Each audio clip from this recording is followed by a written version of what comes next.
بسم اللہ الرحمن الرحیم۔ تمام تعریفیں اللہ کے لیے، درود اور سلام محمد اور آل محمد کے۔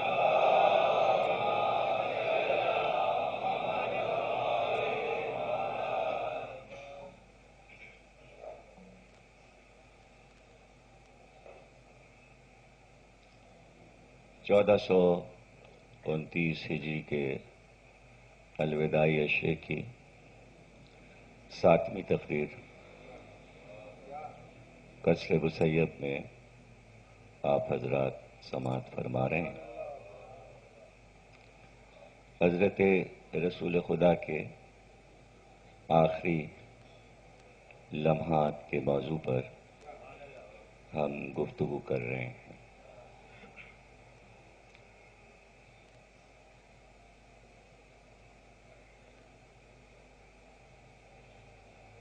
اہم ترین جو بات ہوئی ہے وہ یہی ہے کہ ہر انسان کو اس بات کا حق حاصل ہے کہ وہ سفر آخرت سے پہلے کوئی وصیت کرے۔ جس ذات گرامی نے ہر مسلمان کے لیے وصیت کو واجب قرار دیا، تو اس کو سب سے پہلے یہ حق حاصل ہے کہ وہ اس کو سنت بنائے۔ میں کہہ رہا ہوں کہ ہر مسلمان پر واجب ہے کہ مرنے سے پہلے وصیت کرے، تاکہ بعد میں ورثہ میں آپس میں کوئی جھگڑا نہ ہو۔ وصیت کا فلسفہ کیا ہے؟ وصیت کا فلسفہ اس لیے رکھا دین و ملت نے اور سرکار نے اللہ کے کہنے سے، تاکہ مرنے والے کے بعد شر نہ پھیلے۔ وہ ذات گرامی جو خود یہ چاہتی ہے بحکم الہی کہ کوئی مسلمان اپنے بعد اپنے عزیز داروں میں شر چھوڑ کر نہ جائے اور وصیت کرے، تو سرکار کیسے نہ وصیت کرتے اور کیسے شر چھوڑ کے جاتے؟ جب تک اس بات کو سمجھا نہیں جائے گا، مسائل سمجھ میں نہیں آئیں گے۔ اور یاد رکھیے، جس کو وصیت کی جائے اس کو اسلامی فقہ کی اصطلاح میں وصی کہتے ہیں۔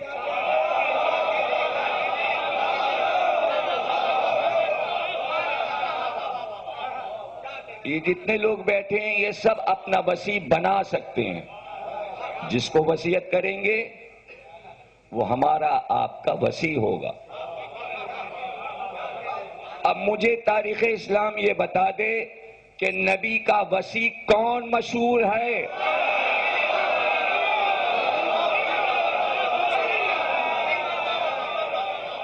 لفظ وصی کس کے لیے استعمال ہوتا ہے؟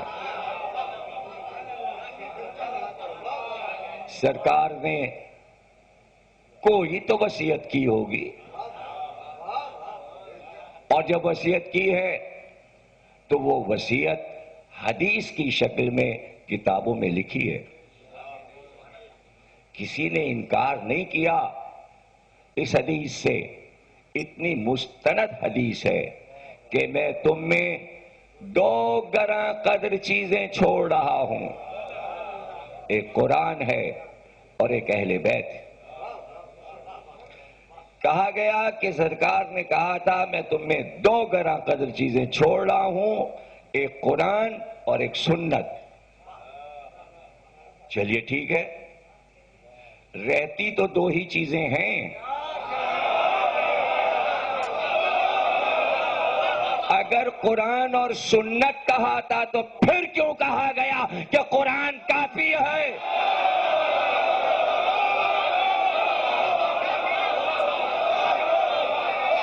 پھر سنت سے کیا اختلاف تھا؟ کیا اختلاف؟ مجھ کو کوئی آ کے یہ سمجھا دے، اور بہت غور سے سنیے گا، اس میں پریشان نہ ہو جایا کیجئے. دلائل کے ساتھ بات ہوتی ہے، اور تقریروں کا مقصد یہ نہیں ہے کہ کسی کو غصہ دلایا جائے یا کسی کو اشتعال میں لایا جائے. پیار کی چھاؤں میں بات ہو رہی ہے. پہلے کہا تھا قرآن، اس کے بعد کہا سنت. اہم چیز کیا ہے؟ قرآن اہم ہے یا سنت؟ پہلے آپ فیصلہ کر لیجئے. اگر پہلے قرآن کہا ہے تو اول نمبر قرآن ہے اور پھر سنت ہے. قرآن کی اہمیت. تو پھر امت نے اپنے آپ کو اہل قرآن کیوں نہیں کہا؟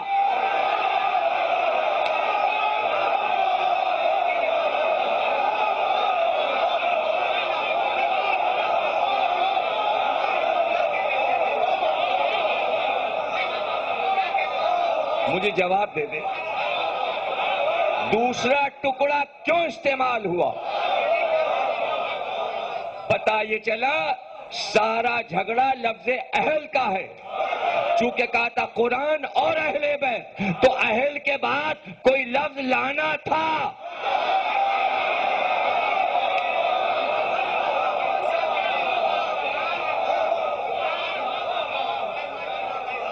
مجھے سمجھا دیں نا، مجھے سمجھا دیں. یہ ہوا کیا؟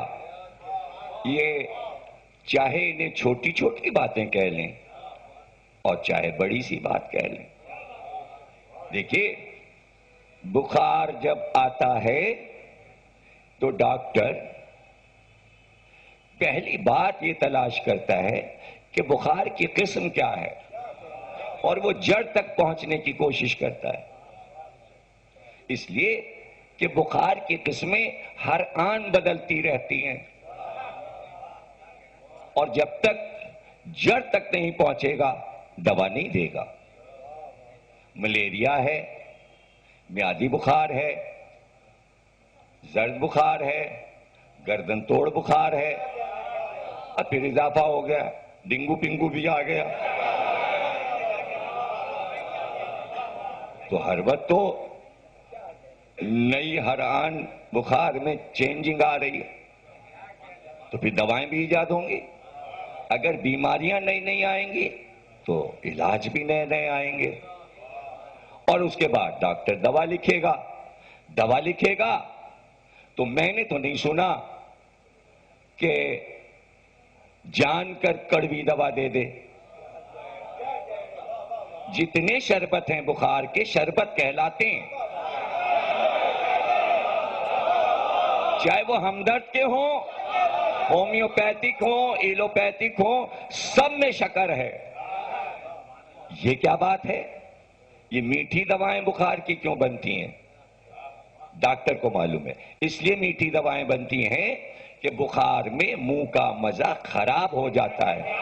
چونکہ منہ کا مزہ کڑوا ہو جاتا ہے، اس لیے شربت رکھا جاتا ہے کہ کڑوی دوا ہوگی تو منہ تو کڑوا ہے، پینے میں تکلف کرے گا، لیکن میٹھا شربت پی کر بھی منہ ضرور مریض بناتا ہے، لیکن جب تک دوا نہیں پیے گا ٹھیک ہوگا نہیں. تو پتہ چلا کہ دوائیں تو آپ دیے جا رہے ہیں، لیکن منہ کا مزہ کڑوا ہے، منہ بن رہا ہے.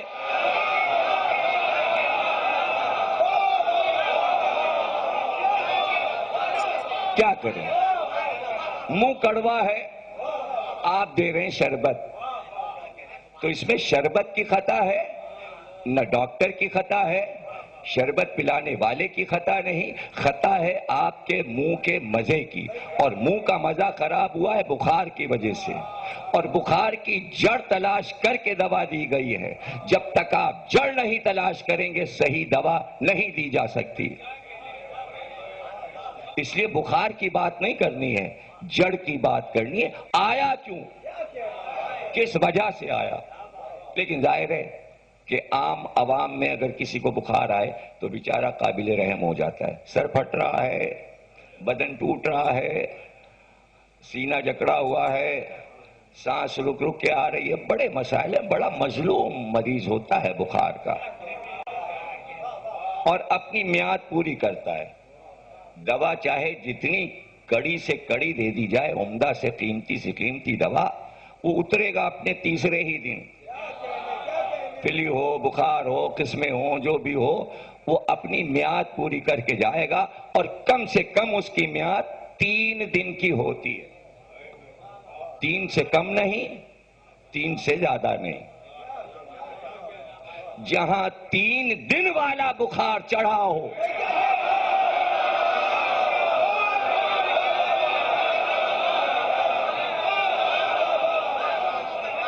اترنا مشکل ہو، تو بیماری کو طول نہیں کھینچنا چاہیے، پھر اتر جانا چاہیے، اور جلدی اس کا علاج کر لینا چاہیے، اس لیے کہ بخار پھیلتا بھی ہے وائرس کی طرح، ایک سے دوسرے کو لگتا بھی ہے، اس لیے مریض کے قریب نہیں جانے دیتے، گلاس الگ کر دیتے ہیں، برتن الگ کر دیتے ہیں، تولیہ الگ کر دیتے ہیں۔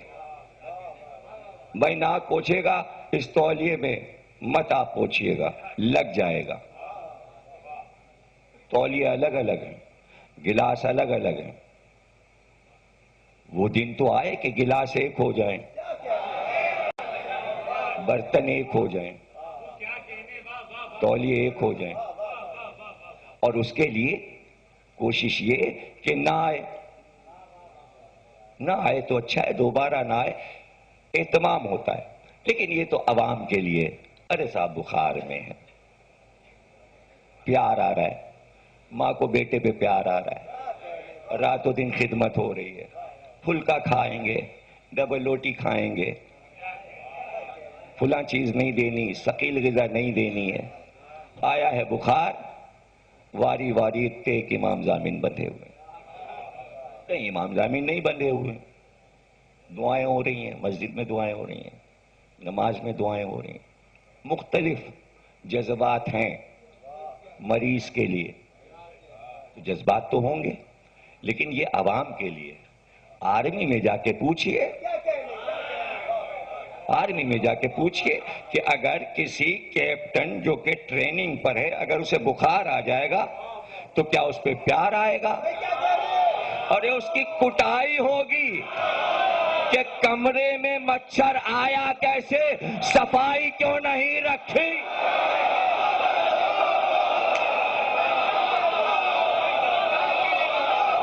تو یہ بخار وہ بخار نہیں ہے، یہ بخار مجاہد کا بخار ہے کہ مجاہد کو سزا ملے گی کہ آیا وائرس کیسے، تم نے اپنا تحفظ کیوں نہیں کیا؟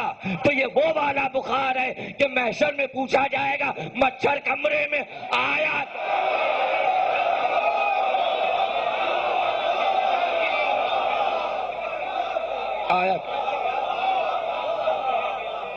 آج کی تقریر فساد کی جڑ ایک لفظ ہے، صرف ایک لفظ، اور وہ لفظ یہ ہے کہ جو کچھ دے رہا تھا رسول، جواب میں یہ کیوں کہا گیا کہ ہذیان ہو گیا ہے؟ یہ لفظ ہذیان جو ہے فساد کی جڑ ہے، اور نہ لکھتے امام بخاری تو ہم موضوع نہ بناتے، اور 7 جگہ لکھا ہے امام بخاری نے، 7 جگہ لکھنے کا مقصد یہ ہے کہ اصرار ہے ان کو کہ اسے موضوع بناؤ۔ اب مجھے نہیں پتا امام بخاری کے عقائد کیا تھے، اب وہ مر گئے، ہم کس سے پوچھیں؟ کہ 7 بار اصرار کیوں کیا اس لفظ پر اور 7 جگہ کیوں لکھا؟ ایک جگہ لکھتے تو میں نظر انداز کر دیتا، اور پھر بعد میں مسلم نے کیوں لکھا، پھر ابن اسیر نے کیوں لکھا، پھر امام تیمیہ نے کیوں لکھا، اور شبلی تک یہ بات آ گئی، پچھلی صدی تک بات آ گئی، اور سب لکھتے چلے گئے عربی، فارسی اور اردو میں۔ تو کوئی اہم بات ہے جبھی تو سب نے لکھا، تو بات اسی پہ ہوگی کہ آخر میں مورخین نے اس کو لپیٹنا شروع کیا اور کہا کہ بھئی وہ عرب کی عادت کے مطابق، یہاں پہ بات ختم ہوئی کہ عرب کا محاورہ تھا، جب کوئی مرنے لگتا تھا تو عرب بولا کرتے تھے کہ یہ جو کچھ بول رہا ہے یہ ہذیان بک رہا ہے۔ تو ایام جاہلیت کی عادت تھی، توجہ کیجئے گا، رسول اللہ بری عادتیں چھڑانے آئے تھے۔ جب یہ بات کہی گئی 11 ہجری کے آغاز میں، تو کیا پرانی عادتیں ابھی چھوٹی نہیں؟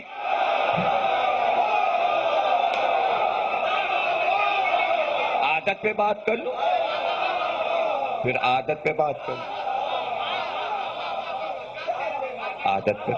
ہمارا سلام ہے رسول کی آل پر، اور ایک بار نہیں 1,00,000 بار، اب جملے پہ غور کرنا کیا کہہ رہا ہوں، 1,00,000 بار سلام ہے رسول کی آل پر، کہ اگر نزا کے عالم میں معاذ اللہ رسول کو ہذیان ہو گیا تو کیا پہلی موت ہے اس گھر میں یہ؟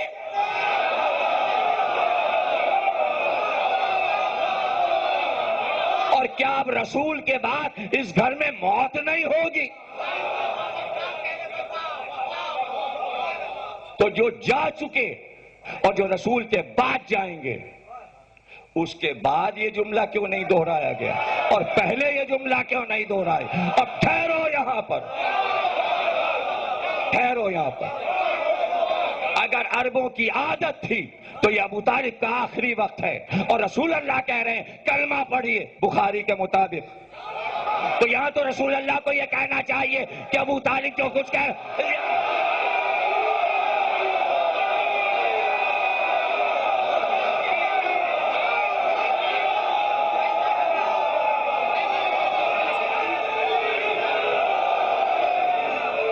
ابو طالب سے پہلے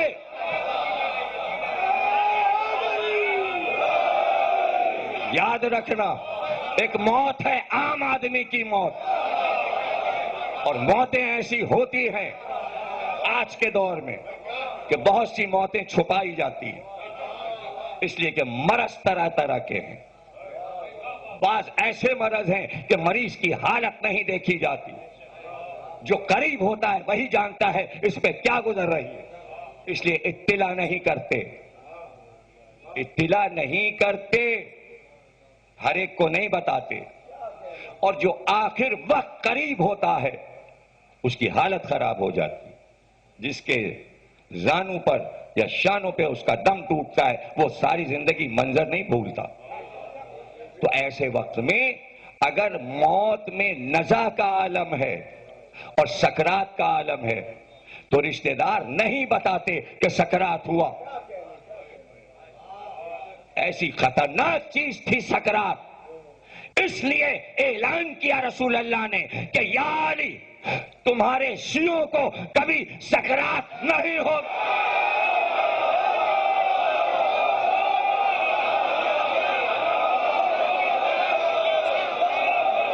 سکرات نہیں ہو۔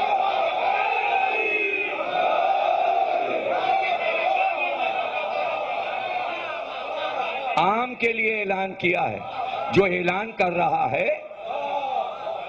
تو کچھ سوچ کے اعلان کر رہا ہے، سوچ کے اعلان، اور عام موت نہ کہ خاص موت، سرداروں کی موت، قبیلے کے سردار ہوں، عرب کے بادشاہ ہوں، تاجدار ہوں، تو عبد المطلب کوئی عام آدمی نہیں تھے، تاجدار عرب تھے، شہنشاہ عرب تھے، اور عمریں بھی دیکھی جاتی ہیں، جتنا بوڑھا ہوگا اتنا خطرہ ہوگا کہ سکرات ہو جائے گی۔ جوان موت اور ہے، خدا نہ کرے، ادھیڑ عمر اور ہے، بڑھاپے کی عمر اور ہے. ابو طالب 100 کے قریب پہنچ چکے تھے. 98 کی عمر ہے، بعض نے کہا 100 پورے کر چکے تھے. یہ خطرناک عمر تھی. 12 بیٹوں کے باپ تھے اور آخر وقت پہ سب کو جمع کیا، اور جمع کرنے کے بعد 8 سال کے پوتے محمد کو گود میں بٹھایا. اتنا ہوش ہے عبد المطلب.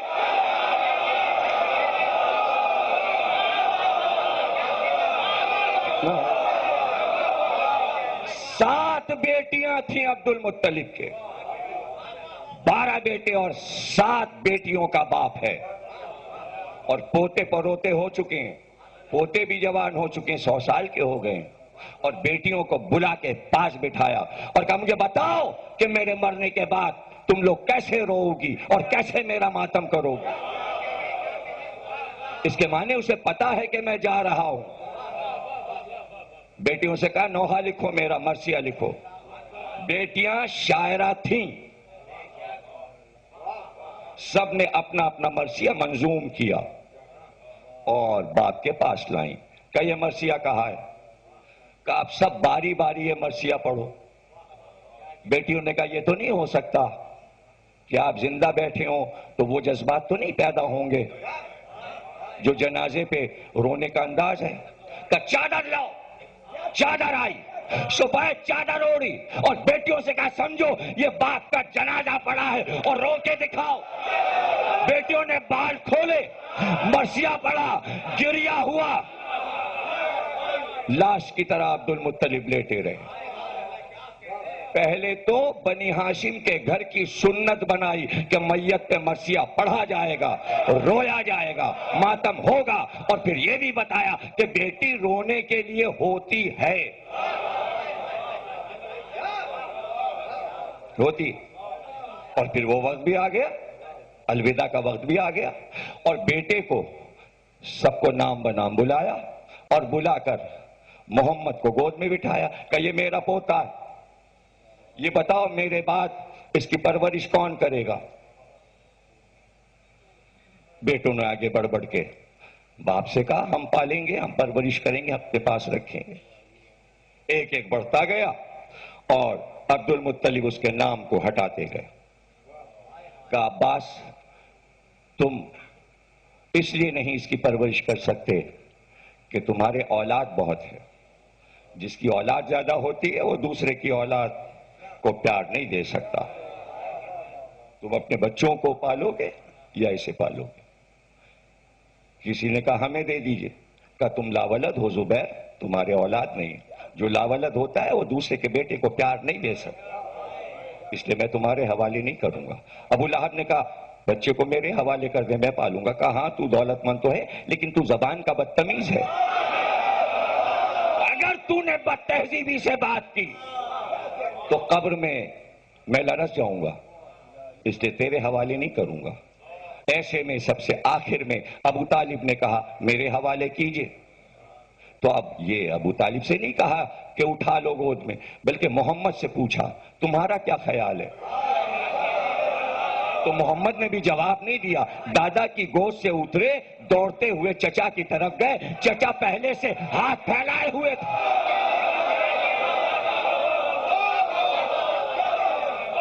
تو محمد نے تو اپنے چچا، اپنے دادا کو نزا کی حالت میں دیکھا تھا، اس لیے سب کو بلایا کہ آؤ امت کو بلاؤ تاکہ دیکھے کہ میری نزا کیسی ہے. اگر نہ بلاتے تو باہر کہہ دیتے جانے کیسے مر گئے اور کیا ہوا. آؤ بیٹھو، میرے آخری لمحات دیکھو، میرے آخری لمحات دیکھو. قرآن میرا ضمانت لیے ہوئے. ایک طرف قرآن کہے اسوہ حسنہ پہ عمل کرو اور انجام ایسا ہو جائے کہ جاتے وقت بہکی بہکی باتیں کرے اور یہ الزام آ جائے. یہ تو نبی سے پہلے کا دور ہے. اب نبی کے بعد آ جاؤ. سکرات، ہذیان، کیفیت کب ہوتی ہے؟ اس کا تعلق دماغ سے ہے. اس کا تعلق دماغ سے. اگر دماغ پہ اثر ہو جائے تو مرنے والا بڑبڑائے کچھ بھی کرے. دیکھیے موتیں جگر سے ہوں گی یا دل سے ہوں گی یا دماغ سے ہوں گی یا جسم پہ فالج ہو خدا نہ کرے. یعنی موت کسی اعضاء پہ گرتی ہے. جو یہ کہہ رہا ہے کہ میرے بعد گمراہ نہ ہو جانا اس لیے ایک نوشتہ لکھ دوں، کیا اس کے دماغ پہ کوئی اثر ہے؟ اب آپ یہ لفظ بھولیں گے نہیں، دماغ یہ اس کے اندر ہے دماغ. یہ دماغ اگر کہیں گر جائے اور سر پہ چوٹ آ جائے، بھیجا پھر گیا، یہ تو کہا جائے گا بھیجا پھر گیا. یا کوئی زر پڑ جائے، ہوتا ہے سر پہ ڈنڈا پڑ گیا، سب حافظہ چلا گیا، یادداشت ختم ہو گئی، خدا نہ کرے کوئی ایکسیڈنٹ ہو گیا، سر سے کوئی چیز ٹکرا گئی. اس وقت تو پاکستان کا مسئلہ ہے، بے نظیر کا مسئلہ یہ ہے. یہ ابھی مقدمہ چل رہا ہے، فیصلہ ہوگا تو پتہ چلے گا کہ دماغ کو ضرب کیسے پہنچی، تو پتہ چلے گا. ابھی تو پاکستان کا مسئلہ ہے، تو پاکستان کا مسئلہ تو اور ہے، یہ تو امت کا مسئلہ ہے جو میں بتا رہا ہوں. اور 1400 سال سے مسئلہ چل رہا ہے. تو اگر بہکے گا مرتے وقت اور سکرات ہوگا، تو سکرات اس لیے کہ دماغ پہ اثر ہوا ہے. دماغ پہ اثر ہوا ہے. ابن ملجم نے تلوار چلائی، زہر سے بجھی ہوئی، 20 سر پہ، اور بھیجے میں تلوار اتر گئی، آواز آئی فستو بربل کا.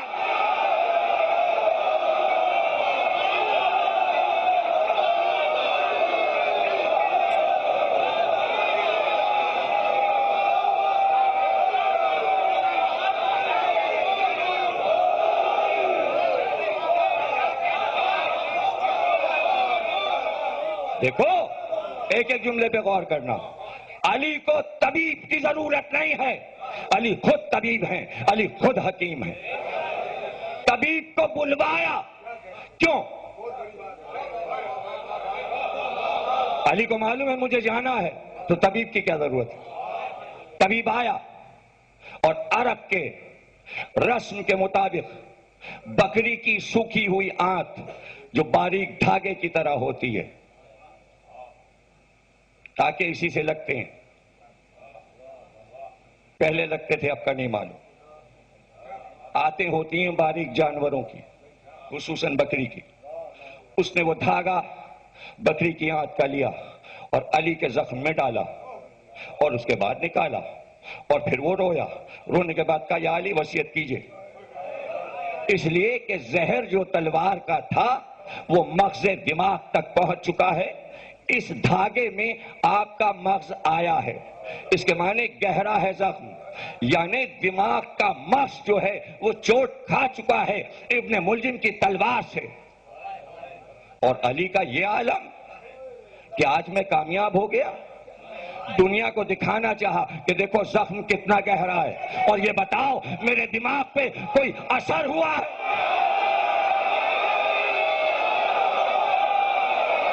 وسیع ہو تو ایسا. بچے میری بات سمجھ رہے ہیں؟ نوجوان میری بات سمجھ رہے ہیں؟ نہیں، یہ تو حکیم اور طبیب تو بعد میں آئے گا میرے بھائی، طبیب تو بعد میں آئے گا. محراب میں مصائب نہیں پڑھا، محراب میں زخمی ہوئے علی، اور حسن مجتبی آ گئے. کہا بیٹا نماز تم پڑھاؤ، میں بیٹھے بیٹھے پڑھوں گا. ہے کسی میں ہمت جو امت میں آگے بڑھ کے کہے علی میں بیٹھے بیٹھے پڑھوں گا؟ ارے مغز پہ اثر ہو اور اس کی نماز نہ چھوٹے، اور وہاں ہذیان کہا جائے نماز چھوڑا رہے ہو.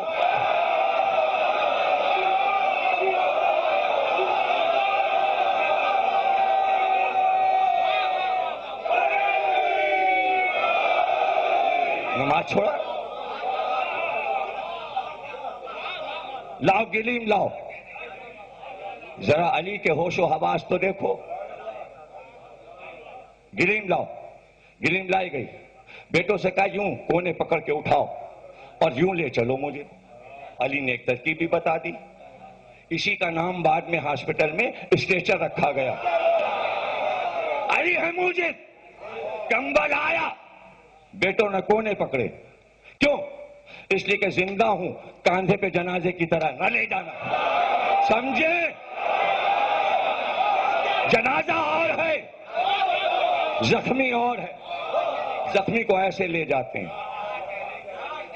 اور لے کے چلے اور شہن آ گیا تو اب سورج نکل رہا تھا. افق سے اس نے سر ابھارا. علی نے کہا گلیم ٹھہراؤ. خود اترے. اتر کے صحن مسجد میں سجدہ کیا. سجدہ کر کے سر اٹھایا. سر اٹھا کر آسمان کو دیکھا کہ جب تیرا دین کامل ہو جائے محشر میں، قیامت کے دن تیرے انبیاء، تیرے اوصیاء، ملائکہ مقربین سب تیرے دربار میں کھڑے ہوں تو تو گواہی دینا، ملائکہ سے نہیں، انبیاء سے نہیں، اوصیاء سے. تو گواہی دینا کہ کبھی علی نے تیری عبادت میں کوتاہی نہیں کی. عبادت پہ اتنا یقین ہو.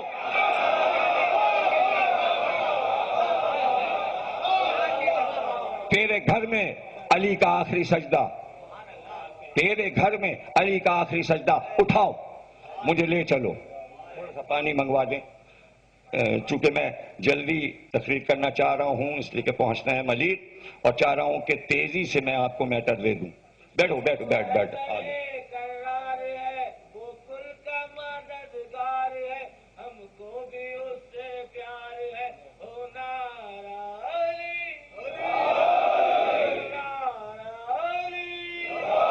آ گئے علی گھر.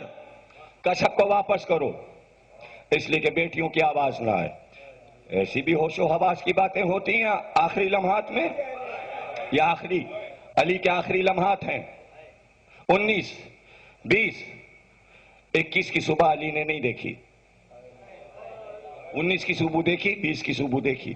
2 راتیں بیچ میں، اور ان 2 راتوں میں بستر پر اور بستر کے عالم میں کبھی کہتے مجھے بٹھاؤ، کبھی کہتے مجھے لٹاؤ. اور ایسے میں اصحاب دروازے پر، اور ہر ایک چاہتا ہے باریابی ہو. کون ہے؟ کاسبق بن نباتا کا بلا لو، میرا پیارا صحابی ہے، بلا لو. صحابیوں کو آخر وقت میں بلایا جاتا ہے.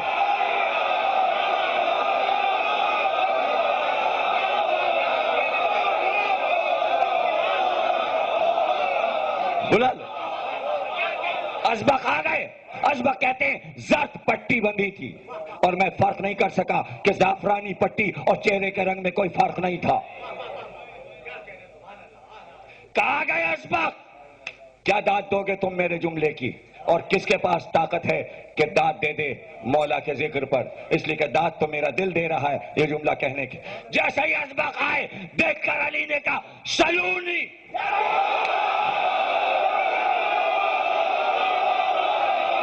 سلونی.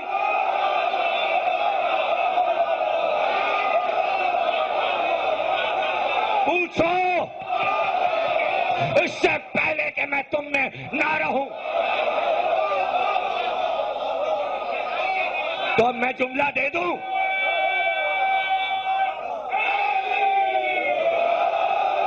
جملہ دے دوں. کیا صرف وسیع کہتا ہے سلونی؟ نبی نہیں کہتا سلونی. ارے وہ جو بلایا ہے نبی نے سب کو تو یہ وقت ہے سلونی کا. ٹھہرو پوچھ لیتے آپ کے بعد خلیفہ کون؟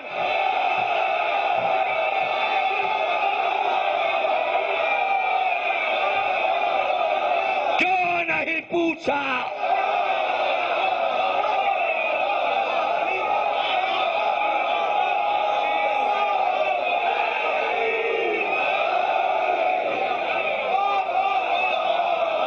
جملہ سنو. کا سلونی پوچھو، ازبق نے پہلا سوال کیا آپ کے بعد کس کی ہدایت میں جاؤں؟ کا حسن مجتبی میرے امام۔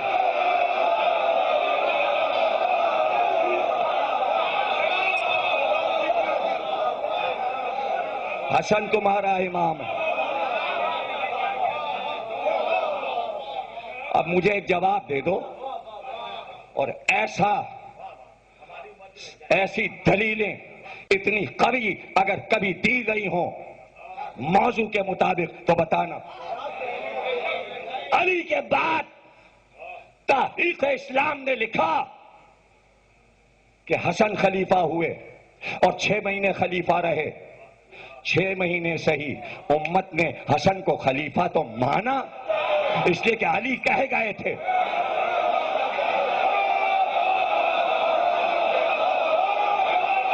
مانا تو اگر نبی سے پوچھ لیتے آپ کے بعد کون خلیفہ 6 مہینے کے لیے، علی کو مان لیتے تو جھگڑا نہ ہوتا۔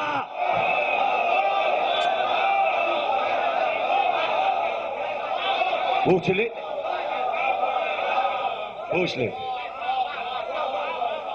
اور پوچھو ازبق کا، بتائیے کیا آپ آدم سے افضل ہیں؟ کہاں؟ میں آدم سے افضل ہوں۔ اٹھ کے بیٹھ گئے، ہاں میں آدم سے افضل ہوں۔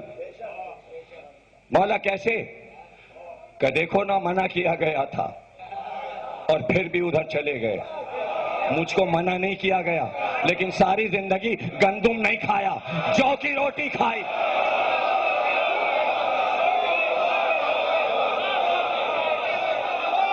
ازبق نے پوچھا کیا نوح اور لوط پیغمبروں سے آپ افضل ہیں؟ کہاں؟ کہ کیسے مولا؟ کہ دونوں کی بیویاں سرکش تھیں، میری بیوی فاطمہ دا سلونی۔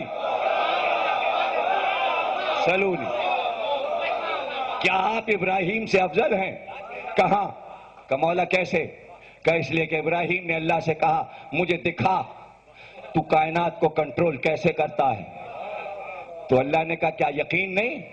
کہ یقین تو ہے، یقین میں اضافہ چاہتا ہوں۔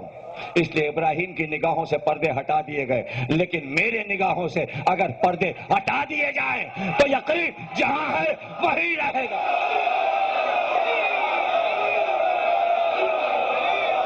میں ابراہیم سے افضل ہوں، میں ابراہیم سے افضل ہوں۔ اسبق نے کہا یا علی کیا آپ موسیٰ سے افضل ہیں؟ کہاں میں موسیٰ سے افضل ہوں۔ مولا کیسے؟ کہ شب ہجرت حکم ہوا موسیٰ کو کہ مصر سے نکل جاؤ، تو موسیٰ نے کہا پروردگار مجھے ڈر ہے کہ مجھے قتل نہ کر دیا جائے، اس لیے کہ رات کے اندھیرے میں نکلوں گا تو قاتل مجھے پکڑ لیں گے۔ موسیٰ شب ہجرت ڈر گئے، میں شب ہجرت 40 تلواروں کے ساتھ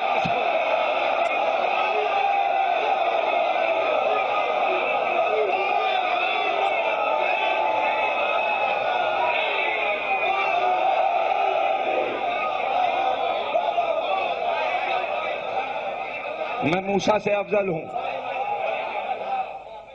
کہ آپ کیا عیسیٰ سے افضل ہیں؟ کہ بے شک میں عیسیٰ سے افضل ہوں۔ کیسے مولا؟ کہ اس لیے کہ جب ایک قوم عیسیٰ کو خدا کہنے لگی تو سوال کیا گیا عیسیٰ سے کہ عیسیٰ کیا تم نے اس قوم کو سکھا دیا ہے کہ یہ قوم تم کو خدا کہے؟ تو جب ایک قوم نے عیسیٰ کو خدا کہا تو عیسیٰ سے سوال طلب کر لیا گیا، مجھ کو نصیریوں نے خدا کا، اللہ نے مجھ سے نہیں پوچھا۔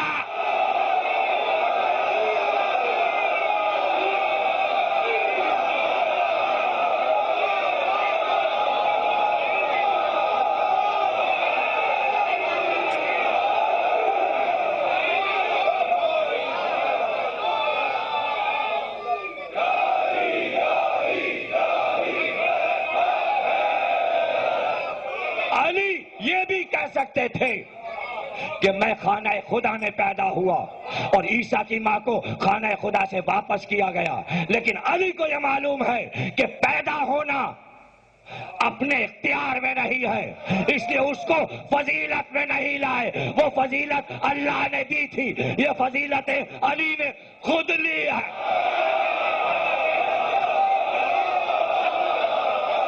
خود حاصل، اپنے قوت بازو سے فضیلتیں لی، اس لیے ان کا ذکر کیا، کبھی اس پہ فخر نہیں کیا میں کعبے میں پیدا ہوں، اس لیے کہ اس نے بھیجا۔ یہ فیصلہ وہاں کا تھا، یہ فیصلہ ادھر سے تھا۔ اور پھر سورہ زمر کی تلاوت، اور پھر بچوں کو وصیت۔ کوئی لمحہ ایسا ہے علی کا کہ ایک لفظ بھی لکھا جائے؟ تو علی نے کیا بتایا؟ علی نے صرف یہ بتایا میں اپنے وقت کا محمد ہوں، میں اپنے وقت کا محمد ہوں، اور آخری لمحات میں محمد کو ہذیان نہیں ہوتا۔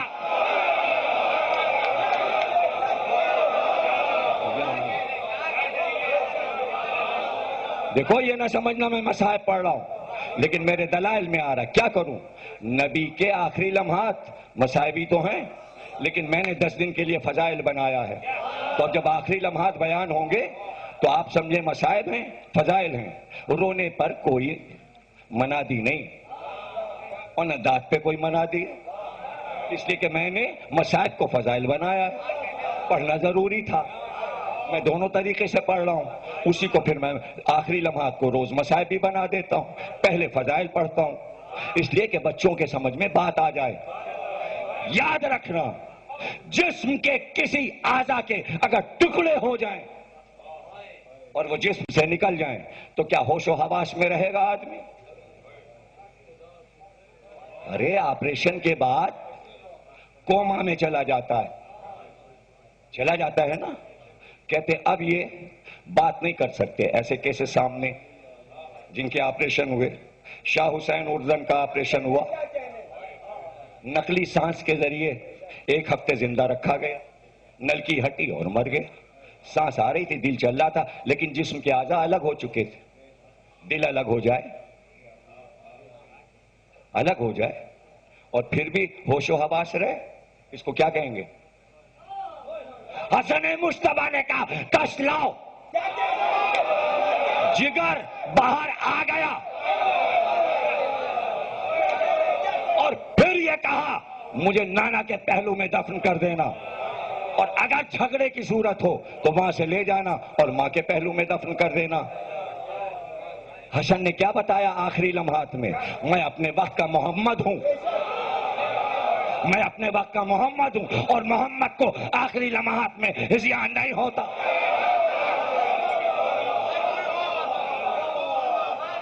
تیر لگے دماغ میں اور پار ہو جائے، دل لگے سینے میں اور پیٹھ سے پار ہو جائے، اور جسم کے چاروں طرف تیر ہوں، تلواروں کے وار ہوں، اور ادھر ڈگمگا کے گھوڑے سے گرے تو آواز دیں پروردگار میں نے تجھ سے جو وعدہ کیا تھا وہ پورا کیا، اب جو تو نے مجھ سے وعدہ کیا ہے پورا کر۔ حسین نے بتایا میں اپنے وقت کا محمد ہوں، محمد کو ہذیان نہیں ہوتا۔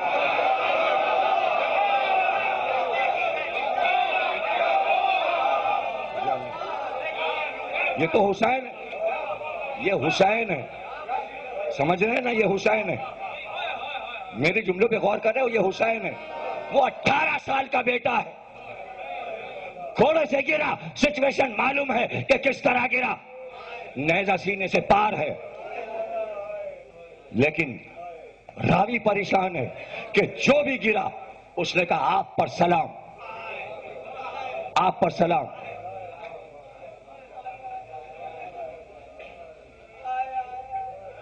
لیکن سلام کا جواب ہے علیک السلام منی، آپ پر میرا سلام، یعنی جواب سلام اور ایک ہے سلام۔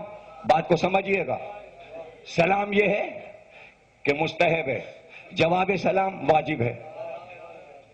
علی اکبر نے یہ نہیں کہا آپ پر سلام، اس لیے کہ حسین پہ واجب ہو جاتا جواب دینا۔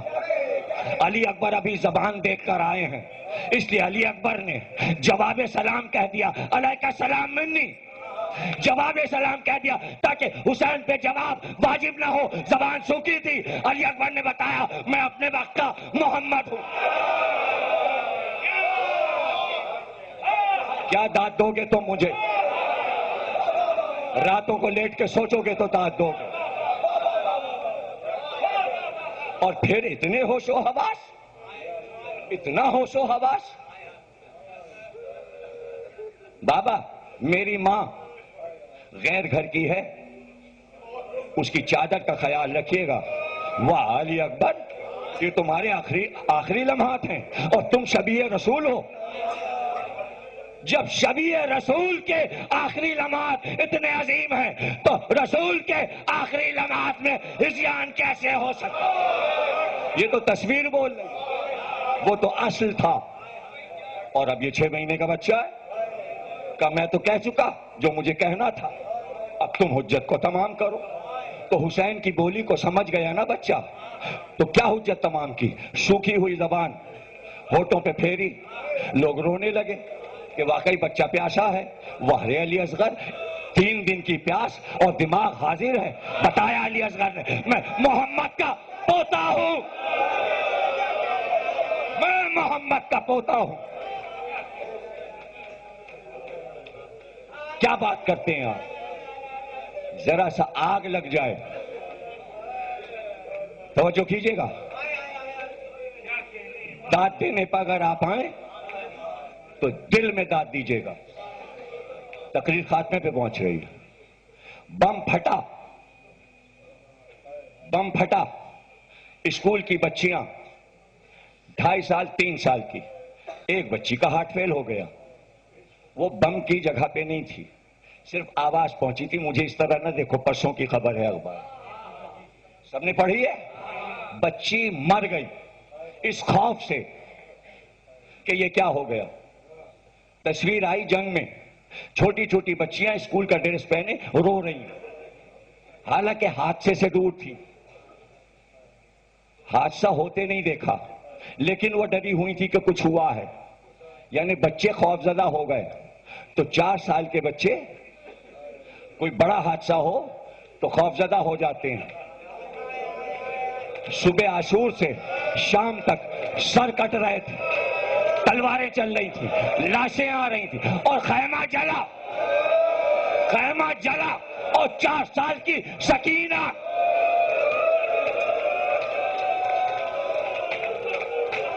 اور سکینہ کا دماغ، سن لو تقریر ختم ہو گئی۔ 2 جملے ہیں۔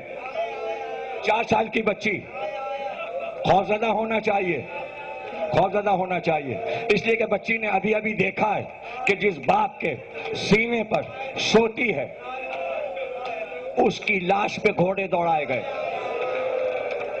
بچے ایسا منظر دیکھ سکتے ہیں؟ سکینہ کس کی پوتی ہے؟ محمد کی پوتی ہے۔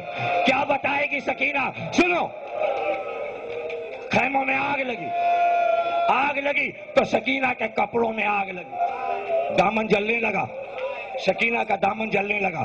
سکینہ دوڑی، سکینہ بھاگی۔ کہاں بھاگی؟ پکارتی ہوئی چچا عباس، فرات کی طرف۔ چچا عباس، ایک شقی یہ کہتا ہے کہ میں نے بچی کو بھاگتے ہوئے دیکھا تو میں نے سوچا بچی جل جائے گی، آگ لگ جائے گی، لا میں اس کے دامن کے شعلے کو بجھا دوں۔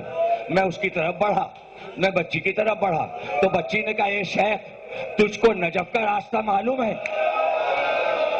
مجھے نجف کا راستہ بتا دے۔ تو بے اختیار کہا ارے نجف کا راستہ کیوں پوچھا؟ کہاں میرے دادا علی آئے۔ گھر جلا، کپڑے جلے، لیکن سکینہ کو اتنا ہوش ہے کہ میرے دادا علی ہے اور وہ مشکل کشا ہے۔ سکینہ نے بتایا میں محمد کی پوتی ہوں، اور ایسے لمحات اگر آ جائیں تو ہم لوگوں کے دماغوں پہ اثر نہیں ہوتا تو نانا کے دماغ پہ کیسے اثر ہو سکتا تھا جو ہجیان کہا گیا۔ اللہ، سب سے زیادہ اثر کس پہ ہونا چاہیے؟ زینب پہ۔ زینب پہ اثر ہونا. کیا دیکھا زینب نے؟ جسے گود میں پالا اس کا لاشا دیکھا، جسے گود میں کھلایا اس قاسم کے لاش کے ٹکڑے دیکھے. زینب نے کیا دیکھا؟ جس بھائی پہ ناز تھا اس کے شانے کٹتے ہوئے دیکھے. رات بھر جس اصغر کو گود میں کھڑے ہو کے ٹہلایا تھا اس کا لاشا دیکھا. پھر بھائی کی لاش گھوڑوں سے پامال ہوتے ہوئے دیکھی. جملہ سننا، تقریر کا آخری جملہ، حاصل جملہ. اور پھر یہ بھی دیکھا خیمے جلنے لگے. ایسے وقت میں عورتوں کے ہوش و حواس باقی رہتے ہیں کہ صبح سے قیامت دیکھی اور اب گھر جل رہا تھا تو ایک بار چاہتی تو بچوں کو لے کے کہیں نکل جاتی. پہلے سید سجاد کے پاس گئیں، کہا بیٹا خیمے جل رہے ہیں، اب تم بتاؤ جل کے مر جائیں، جل کے مر جائیں، حکم دو.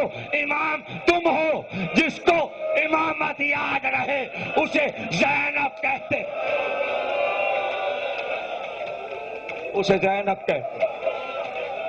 اتنا ہوش ہے زینب کو کہ عورت اسلام میں گھر سے باہر قدم نہیں نکالتی جب تک کہ امام اجازت نہ دے. سید سجاد نے کہا پھوپھی اماں، تقریر کے آخری جملے، پھوپھی اماں جان بچانا واجب ہے، جان بچانا واجب ہے. بیٹے نے بھی بتا دیا کہ اس وقت میں فتویٰ کیسے دیا جاتا ہے. گھر جل رہا تھا اور فتویٰ دے رہے تھے. زین العابدین نے بتایا ہم لوگوں کے دماغ پہ اثر نہیں ہوتا، ہم ہوش و حواس میں بات کرتے ہیں. کپو بھی اماں جان بچانا واجب ہے، بچوں کو لے کے باہر نکل جائیے. وہ سیدانیاں جو کبھی گھر سے نہیں نکلی تھیں، بے مخنو چادر لٹی ہوئی سیدانیاں بچوں کو لے کر باہر نکلی. مگر ہائے ہائے، چھوٹا سا بچہ علی کا نواسا عبداللہ اس کا نام، اور وہ 9 سال کا ہے، اور وہ بچہ اپنی پھوپھیوں کے حفاظت کے لیے خیمے کی ایک چوک کو لے کر دوڑا کہ ان ظالموں پہ حملہ کرے. ایک گھوڑے سوار گھوڑا دوڑاتا ہوا آیا اور بچے پر تلوار چل، اور زینب کی گود میں ایک لاشا گرا. آواز دی یا رسول اللہ، یہ آپ کا نواسا، یہ زینب. بار لاش عبادت کو قبول فرما، ہمیں کوئی غم نہ دینا سوا غم حسین کے، بحق کے محمد اور آل محمد. چونکہ مجمع آخر میں سب لوگ آ جاتے ہیں، اس لیے اعلان کر رہا ہوں کہ 8 کا جلوس انشاءاللہ 12 بجے سوزخانی شروع ہو جائے گی اور 1 بجے ہماری تقریر کا آغاز ہوگا. اور تمام سامعین، چونکہ خاموش جلوس ہے اور یہ زینب کی اماری کا جلوس ہے، زینب لٹ کر نانا کے شہر مدینے میں آئی. یہ جلوس مسیب علی زیدی نے اس جلوس کی یاد میں نکالا. یوں جائیے جلوس میں جیسے سید سجاد کالے رومال سے آنسو پوچھتے ہوئے مدینے کے ازدحام میں گزر رہے تھے، کہتے ہوئے نانا ہم لوگ لٹ کر آئے ہیں، کوئی مرد واپس نہیں آیا، سارے جوان مارے گئے. پھوپھیاں رو رہی تھی خاموش سر جھکائے، نانا کے روضے پہ سب جا رہے تھے. اس جلوس کی یادگار ہے. احترام سے سوگ کا آخری جلوس، یوم عزا کا آخری دن، سب لوگ وقت سے تشریف لائیں اور جلوس میں شریک ہوں.